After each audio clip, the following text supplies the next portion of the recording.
મહેસાણાના ગોઝારિયામાં સસ્તા અનાજની દુકાનમાં તુવેર દાળને લઈને મોટો ખુલાસો। પુરવઠા વિભાગની તપાસમાં ગોડાઉનમાં રાખવામાં આવેલો સમગ્ર 47 ટન તુવેર દાળ સડેલી હોવાનું સામે આવ્યું છે, જેથી ગોડાઉનમાં રહેલો 47 ટન દાળનો જથ્થો સીલ કરવામાં આવ્યો છે। જથ્થો સીલ કરી અને સેમ્પલ ગાંધીનગર ખાતે મોકલવામાં આવ્યા છે।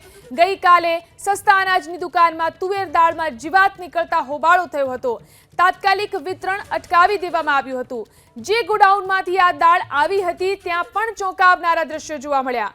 તુવેર દાળના કટ્ટામાં હાથ નાખતા એકલો પાવડર હાથમાં આવતો હતો અને અંદર ધનેડા તેમજ જીવાત પણ જોવા મળી હતી।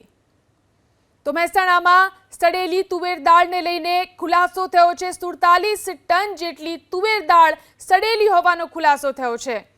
આ વિશે વધુ જાણકારી મેળવી અમારા સંવાદદાતા હારૂન ફોન લાઈનથી જોડાયા છે।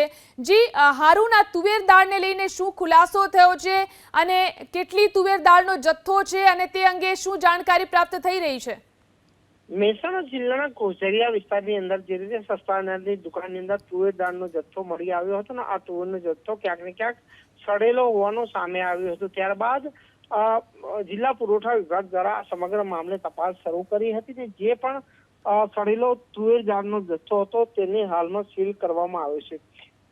ગોઝારિયા ગોડાઉનની અંદર લગભગ 47 ટન જેટલો આ તુવેર દાળનો જથ્થો ત્યાં પડેલો છે ને આ તમામ જથ્થો છે ક્યાંક ને ક્યાંક સીલ કરવામાં આવ્યો છે, કારણ કે જે જથ્થો છે તેમાં લોડ થઈ ગયું છે ને તેની અંદર જીવાત પડેલા જોવા મળે છે।